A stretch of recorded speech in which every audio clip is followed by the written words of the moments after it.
करिश्मा, मैंने तो सुना है कि तेरा रिश्ता बहुत अच्छे घर में लगा है। अब तो तू भी शहर के पक्के मकान में रहेगी। क्या यार निशा, तू इतनी खुश हो रही है? यहाँ तो सोच सोच कर मेरा सर फटा जा रहा है। मैं कच्चे मकान में रहने वाली लड़की पक्के मकान में कैसे रहूंगी? हम लोग इतने गरीब हैं, हमें तो समझ नहीं आ रहा कि हम बारातियों का स्वागत कैसे करेंगे। और तू है कि खुश हो रही है। मुझे तो डर लग रहा है कहीं ऐसा ना हो कि मैं अपने ससुराल में मैनेज ही ना कर पाऊं और मेरे ससुराल वाले मुझे घर से निकाल दें। अरे बुद्धू, तू कितनी डरपोक है। तू इतना क्यों डरती है? सब अच्छा होगा। निशा से बात करने के बाद करिश्मा को थोड़ा अच्छा लगता है। समय यूं ही गुजरता है और बहुत जल्द करिश्मा की शादी हो जाती है। शादी के बाद जब करिश्मा अपनी गाड़ी से नीचे उतरती है और अपना घर देखती है तो उसकी आंखें फटी की फटी रह जाती हैं। ये घर मेरे घर से कितना बड़ा और सुंदर है। यहाँ पर कितनी सारी लाइट जल रही है, सोफा है, टेबल है, कुर्सी है। घर कितना ज्यादा सुंदर लग रहा है। हे भगवान, बस मेरे ससुराल वाले भी अच्छे हों। बहू, खड़ी खड़ी क्या सोच रही हो? कलश गिराकर गृह प्रवेश करो और जल्दी से घर में आकर मुझे शगुन भी दो। आखिर मैं आपकी इकलौती नंद जो हूँ। तुझे तो हर समय शगुन की ही पड़ी रहती है। ये नहीं दिखाई दे रहा कि भाभी थक गई हैं?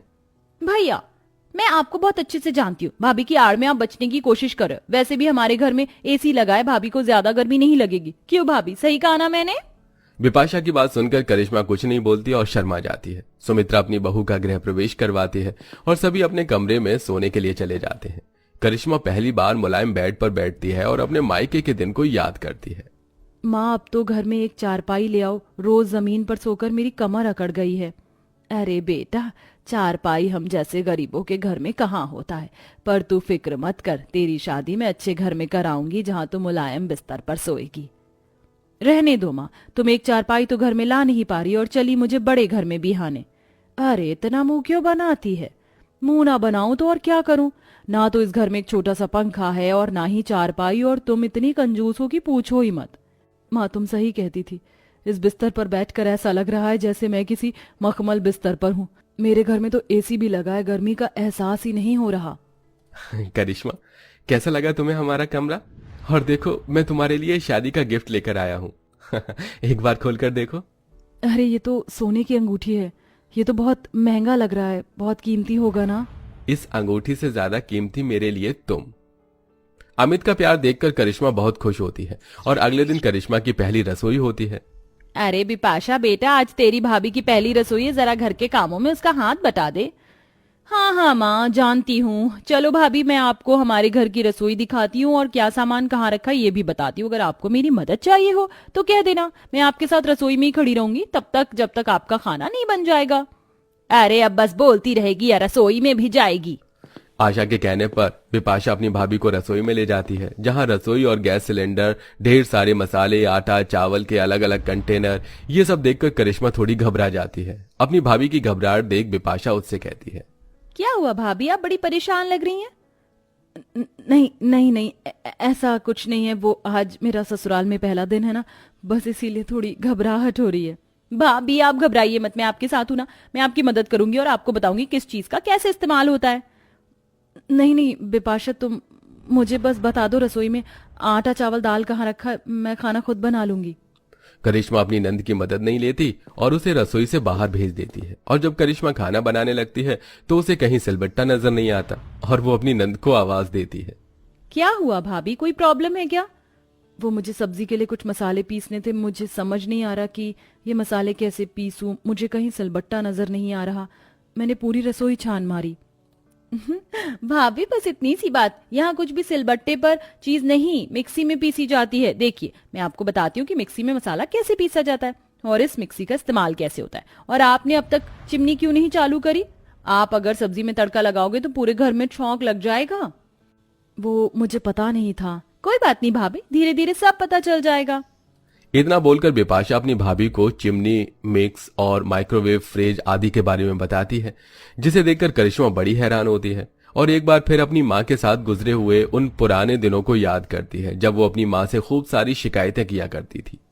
माँ, मुझे सिलबट्टे पर मसाला मत पिसवाया करो, मेरे हाथों में जलन होती है। और क्या जरूरत है इतना ज्यादा खाना बनाने की? हमारे घर में फ्रिज तो है नहीं, शाम तक ये खाना खराब हो जाएगा, फिर कौन खाएगा खराब खाना?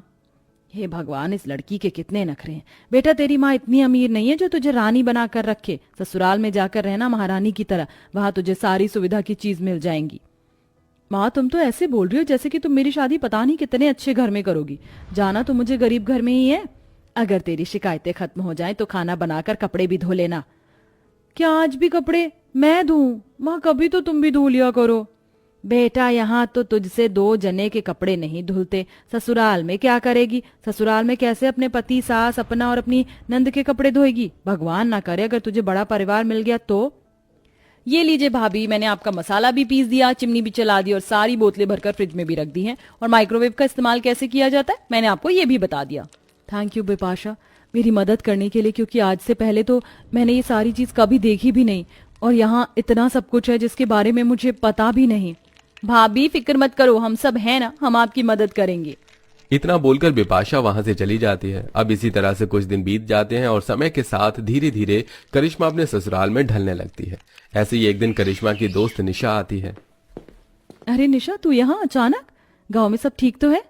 हाँ यार गांव में सब ठीक है। कुछ महीने बाद मेरी शादी, इसलिए सोचा कि तुझे आकर शादी का कार्ड दे दूं और तुझसे मिल भी लूं। वैसे तेरा ससुराल तो बहुत अच्छा है।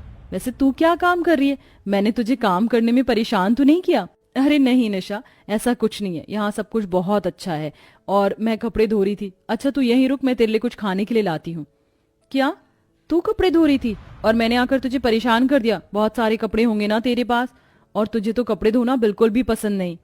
अरे यार मैं यहाँ पर हाथ से कपड़े नहीं धोती, यहाँ पर कपड़े धोने के लिए वॉशिंग मशीन है, यहाँ तक कि घर में ही प्रेस भी रखी है। मैं तो अपनी साड़ियाँ खुद ही इस्त्री कर लेती हूँ।